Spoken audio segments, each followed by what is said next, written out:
ప్రకృతి సహజ సిద్ధమైన జలపాతాలు, పచ్చని అడవి తల్లి ఒడిలో పరవళ్లు తొక్కే సెలయేళ్ల జలధారలు అందరినీ ఆకట్టుకుంటున్నాయి. కొండ కోనలు, పచ్చని పందిరి లాంటి చెట్ల నడుమ జాలువారే జలధారలు, అదే ప్రకృతి వరప్రసాదమైన కుంటాల జలపాతం. తెలంగాణ రాష్ట్రంలోనే ప్రసిద్ధి చెందిన పర్యాటక కేంద్రాల్లో కుంటాల జలపాతం ఒకటి. ఇక్కడ అందాలను, ఆహ్లాదాన్ని ఆస్వాదించడానికి ఇతర రాష్ట్రాల నుంచి ప్రకృతి ప్రేమికులు నిత్యం వస్తూ ఉంటారు. ఆ విశేషాలేంటో ఇప్పుడు చూద్దాం.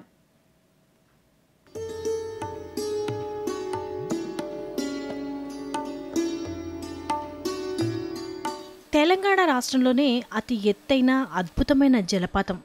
ప్రవహించేటప్పుడు ఈ జలధారలు కన్నుల పండుగ చేస్తాయి. కుంటాల జలపాతం 45 అడుగుల ఎత్తు నుంచి పరవళ్లు తొక్కుతూ ప్రవహిస్తూ సందర్శకులను విశేషంగా ఆకట్టుకుంటోంది. ఆదిలాబాద్ నుంచి 46 కిలోమీటర్లు, హైదరాబాద్ నుంచి 256 కిలోమీటర్ల దూరంలో, నిర్మల్ నుంచి 31 కిలోమీటర్ల దూరంలో ఈ జలపాతం ఉంది. ప్రకృతి సహజ సిద్ధమైన దట్టమైన ఈ అడవిలో ఎటు చూసినా పచ్చదనం పరిఢవిల్లుతోంది. ఎత్తైన చెట్ల మధ్యలో ప్రయాణం ఆహ్లాదకరమైన వాతావరణాన్ని అందిస్తోంది. పచ్చని కొండలు, పక్షుల కిలకిల రావాల నడుమ ఈ అందాలు పర్యాటకులను కట్టిపడేస్తున్నాయి. అటవీశాఖ ఆధ్వర్యంలో అక్కడక్కడ ఏర్పాటు చేసిన వ్యూ పాయింట్ల వద్ద రమణీయమైన దృశ్యాలను పర్యాటకులు వీక్షిస్తూ ఆనందానుభూతిని పొందుతున్నారు.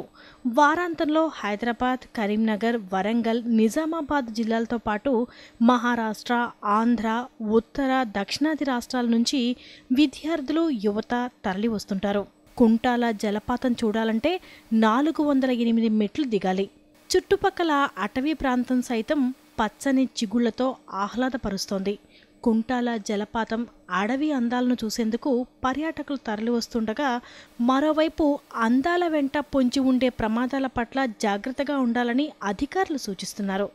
పర్యాటకులు జాగ్రత్తలు పాటించాలని సూచిస్తూ అటవీ శాఖ చెక్పోస్టులు ఏర్పాటు చేసి పర్యాటకులకు అవగాహన కల్పిస్తోంది. జలపాతాల వద్ద సుడిగుండాలుంటాయని, దూరం నుంచే ప్రకృతి అందాలను వీక్షించాలని అధికారులు చెబుతున్నారు. ఇక్కడికి వచ్చిన పర్యాటకులు అటవీ ప్రాంతం మధ్యలో నుంచి జాలువారే జలధారలను చూస్తూ మంత్రముగ్ధులవుతున్నారు.